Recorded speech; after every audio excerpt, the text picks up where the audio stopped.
محمد بن عيسى قالوا أخبرنا عبد الله بن وهب عن مخرمة بن بكير عن أبيه عن سالم مولى شداد قال دخلت على عائشة زوج النبي صلى الله عليه وسلم يوم توفي سعد بن أبي وقاص فدخل عبد الرحمن بن أبي بكر فتوزع عندها کون عائشہ کے پاس وہاں بیٹھے وہاں وضو کسی نے یہ عبد الرحمن ہے ابی بکر ہے بڑے صاحب جاتے ہیں حضرت عائشہ کے حقیقی بھائی ہیں عبد الرحمن اصل حقیقی یہی ہے دونوں ایک باپ اور ایک ماں سے حضرت اسما ہے ان سے کوئی تو وہ دوسری ماں سے ہے فقالت يا أبا عبد الرحمن اسبغ الوضوء فإني سمعت الوضوء کامل کرو وضو کو حضرت عائشہ نے سنایا ہے چونکہ آپ فرما چکے اور میں نے خود سنا ہے کیا ویل للعقاب من النار دو دفعہ ہوا ہے ایک دفعہ تو مکہ معظمہ سے مدینہ کو جا رہے تھے جب بھی یہ بات پیش آئی تھی اور ایک بہت اہم انداز سے پیش آئی تھی غزوہ تبوک سے واپسی پر اثر کا بہت قریب تھا 30,000 آدمی کو معمولی نہیں آگے پیچھے رہے کچھ آگے پہنچ گئے تو چونکہ وقت شروع ہو چکا تھا اور اب تاخیر کا احتمال تھا جلدی پہنچے اور جلدی وضو کریے اتنے میں آپ بھی آ گئے آپ نے دیکھا تو چمک رہی ہے ایڑیا یعنی پانی نہیں لگا لے میں مسلمان اسی کی تفسیر ہے اسی لیے فرمایا ویل للعقاب من النار ہلاکت ہے ان ایڑیوں کے لیے آگ سے یعنی دو زخم چلیں گے یہ چنانچہ پھر دوبارہ دہرایا اس کو ویل للعقاب من النار امام بخاری لائے وہاں نکل گئے تمہارے پاس وہ موقع معلم کو بلند آواز کرنا مناسب ہے یا نہیں وہاں ہے یہ تو ہے یہ آ گیا زور سے کہا ویل للعقاب من النار اس لیے تو عائشہ نے تنبیہ کے ساتھ فرمایا فقالت يا عبد الرحمن أسبغ الوضوء فإني سمعت رسول الله صلى الله عليه وسلم يقول ويل للأعقاب من النار وبه قال حدثني حرملة بن يحيى قال أخبرنا ابن وهب قال أخبرني حيات قال أخبرني محمد حيوة قال أخبرني محمد بن عبد الرحمن أن أبا عبد الله مولى شداد بن الهاد حدثه أنه دخل على عائشة فذكر عنها عن النبي صلى الله عليه وسلم عائشہ سے سنا اور پھر نقل فرمایا دخل على عائشة فذكر عنها عن النبي صلی اللہ علیہ وسلم بمثله بنحوه إليه روایت بالمعنى ہو نہیں انہی لفظوں کے ساتھ ہے لفظوں میں بھی فرق نہیں وہاں پہ مثل ہی لاتے ہیں چلو وبه قال حدثني محمد بن حاتم وأبو معن الرقاشي قال حدثنا عمرو بن يونس قال حدثنا عكرمة بن عمار قال حدثني يحيى بن أبي كثير قال حدثنا أبو سلمة بن عبد الرحمن قال حدثني سالم مولى المهاجر ہے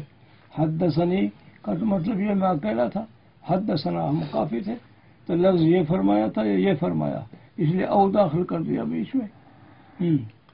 قال خرجت أخبرنا عبد الرحمن بن أبي بكر في جنازة سعد بن أبي وقاص فمررنا على باب حجرة عائشة فذكر عنها عائشہ کے سامنے سے گزر رہے تھے یہ روایت تمہارے پاس آ چکی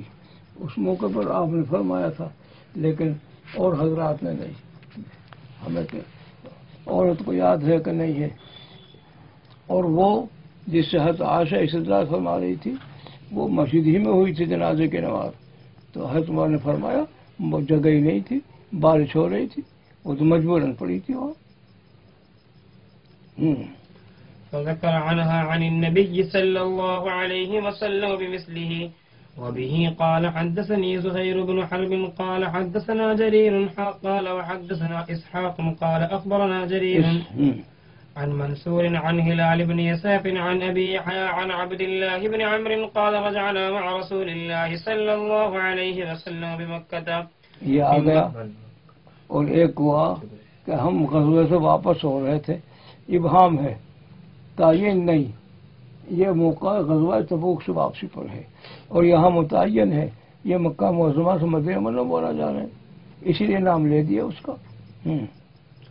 من مكة إلى المدينة حتى إذا كنا بماء بالطريق تعجل قوم عند العصر فتوزأوا وهم عجال فانتهينا إليهم وعقابهم تلوح لم يسمها الماء فقال رسول الله صلى الله عليه وسلم ويل للأعقاب من النار أسبغ الوضوء. وبه قال حدثنا وأبو بكر بن أبي شيبة قال حدثنا وكيع عن سفيان قال وحدثنا ابن المثنى وابن بشار قال حدثنا محمد بن جعفر قال حدثنا شعبة كلاهما عن منصور بهذا الإسناد ليس في حديث شعبة أسبغ الوضوء في حديث شعبة أسبغ الوضوء شعبة أسبغ الوضوء في حديث عن أبي يحيى الأعرجي. چلو بڑا قافلہ ہے یہ، وہی غزوہ تبوک کا موقع ہے. آپ ہم سے پیچھے رہ گئے تو ہم آگے بڑھ گئے تو جلدی جلدی وضو کرنا شروع کر دیا. چلو تخلف ہم مناسب نہیں سمجھتے دونوں والوں کے لیے تنبیہ کو، تو عمر میں بات ان کے لیے ایسا موقع لائے. ابن حرب قال حدثنا جرير عن سهيل عن أبيه عن أبي هريرة قال قال رسول الله صلى الله عليه وسلم ويل للأعقاب من النار. چلو باب پڑھو. باب وجوب استيعاب جميع الأجزاء المحل الطهارة. جو محل طہارت ہے ہاتھ کی کوہنیوں سمیت دھونا وہاں تک، منہ کے بھی سارے اطراف وہ محدود ہے، پیر بھی ہے، ادھر کعبین، ان تمام کے اعضاء وضو کو جہاں تک کوئی محل طہارت ہے سب کو باقاعدہ جیسے پیچھے قید تھی بکمال ہی کی. اسی لیے وجوب استیعاب یہ استحباب میں مسئلہ نہیں ہے، واجب ہے، فرض ہے. اگر ادنا بھی رہ گیا تو فرض ادا نہیں ہوا، یعنی وضو نہیں ہوئی، طہارت حاصل نہیں ہوئی، نماز میں نہیں ہوگی. وبه قال حدثني سلمة بن شعيب قال حدثنا الحسن بن محمد بن أعين قال حدثنا معقل عن أبي الزبير عن جابر قال أخبرني عمر بن الخطاب أن رجلا توزأ فترك موزع الزفر على قدميه فأبصره النبي صلى الله عليه وسلم فقال ارجع فأحسن وضوءك فرجع ثم صلى. موزع قدم، موزع الزفر نخون کے برابر رہ گیا تھا، فرمایا ارجع واپس لوٹو اور وضو اچھا کرو. احسن الوضو تو فرجع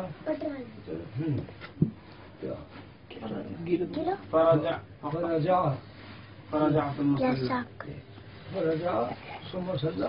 بیچ میں لفظ رہ گئے اختصار، یعنی واپس آ چکی روایت ایک. یہاں خطاؤں کے جھڑنے کا، خطاؤں کے معاف ہونے کا جو خروج خطائے، چلو وضو کے پانی کے ساتھ ساتھ خطائیں جھڑ جاتی ہے. ایک روایت پیچھے آ چکی تمہارے پاس،